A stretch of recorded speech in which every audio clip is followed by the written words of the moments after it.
a medal for you in Rio, as will be mentioned many times, would be a record-breaking one. Is that something that plays in your mind or not? No, not at all. No, because I still think, for me, I've carried on. I've gone through this process to try and win a gold medal, really, and anything less than a gold will be a huge disappointment. The way we're going at the moment, something will have to go seriously wrong for us to, I believe, for us to lose.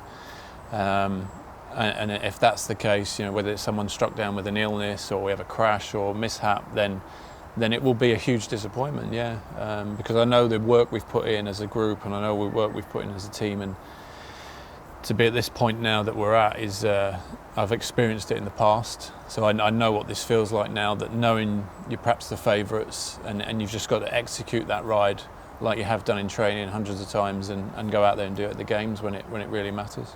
Because 5 of you in the endurance squad. Tell us a bit about those guys who are on the team. Yeah, I mean, each one of them, I think this is the first time I've been, over the 16 years, first time I've been part of a team pursuit squad where every one of the 4 guys is as of equal strength.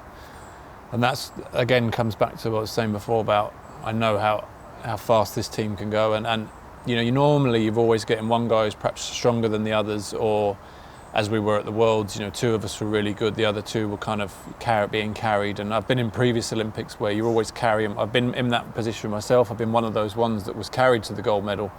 So, but this time we've got 4 of us. I mean, Ed Clancy still, for me, is one of the best, most talented athletes in the world that I've ever raced or ridden with. And he defies all the sort of the laws of physics and nutrition, this, that and the other. He's the only person I know who comes to a track session with a 1.5 litre bottle of Coke and a bar of dairy milk, and that's what gets him through the session. And no one else could do that but him. Owen Dawes probably like the next big thing in terms of road cycling. Just incredibly young, talented bike rider who wants it. Stephen Burke again, just been really, him and Ed have been the sort of the mainstay of this squad for the last 8 years, year in, year out, all those years in between Olympic cycles doing the same thing, and again just a world-class athlete that has delivered on this stage before. So we, and then obviously Cav, who we all know about, and he's just got back from the tour. So all those names on paper there, it's an incredible squad, really. Perhaps our strongest ever Olympic team for men's endurance at the track.